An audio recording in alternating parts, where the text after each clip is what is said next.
Welcome to the AI for Career Success video overview by Curt Robbins. We're experts at AI coaching and helping professionals like you and your employees upskill in AI.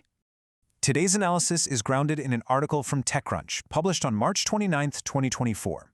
It was written by Anthony Ha, and it's titled, Sora's Shutdown Could Be a Reality Check Moment for AI Video.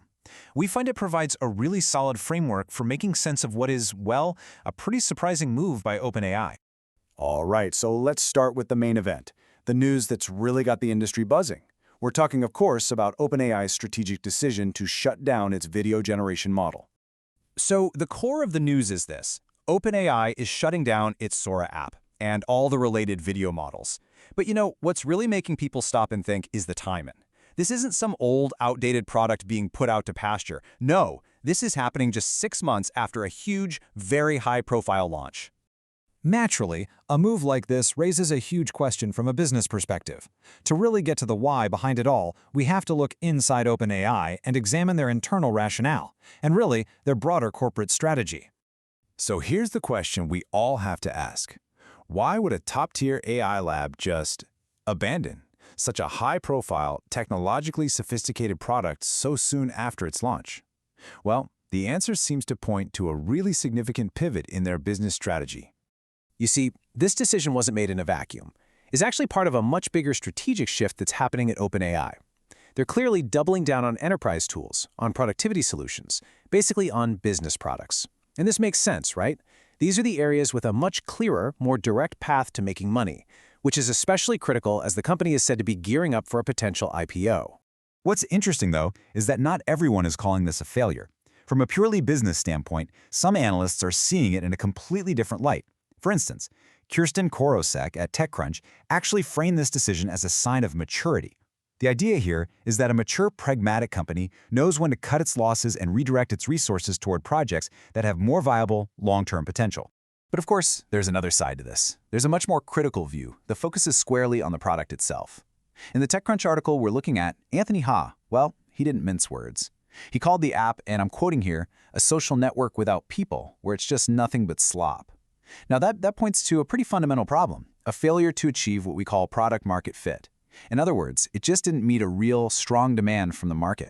So when you put it all together, the key takeaway from OpenAI's internal logic seems to be a lesson in agile strategy, albeit a very costly one. The company essentially made a calculated decision. They decided that it was better to absorb a huge financial hit, and we're talking about a reported billion-dollar deal with Disney on the line, than to keep pouring resources into a product that, at the end of the day, just wasn't aligning with their core business objectives. Okay, so let's zoom out a bit, because this isn't just a story about OpenAI.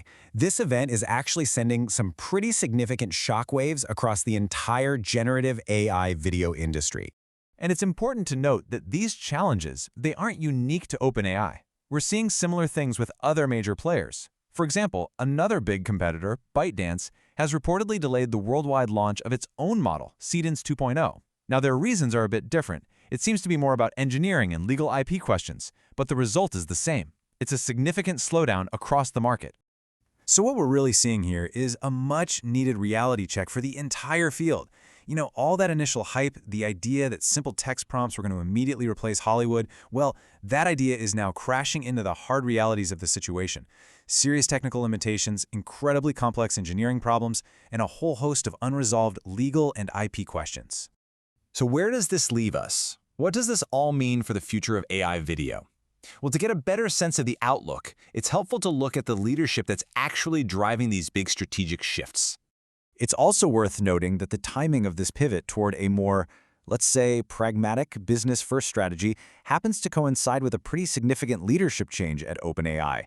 The appointment of Fidji Simo to oversee day-to-day and consumer product operations has some analysts speculating that she might be the catalyst for these more disciplined, bottom-line-focused business decisions. And all of this leaves us with a really critical question, one that every professional in the AI space should be thinking about. It feels like we're moving past the initial hype cycle, past the phase of just pure technological spectacle. We're entering a new phase, one that demands actual, viable business models. So the question is, which companies will be the ones to successfully prioritize sustainable business models over just creating the next flashy tech demo? Thank you for watching. We really appreciate you joining us. This is where we teach you AI and help you get smarter than your competition. If you found this valuable, please subscribe to the AI for Career Success YouTube channel. And of course, liking, commenting, and sharing really does help us reach a wider audience. If you'd like to support our work, you can use the QR code from the beginning of this video to buy us a coffee, or you can hire us to coach you or your employees in AI.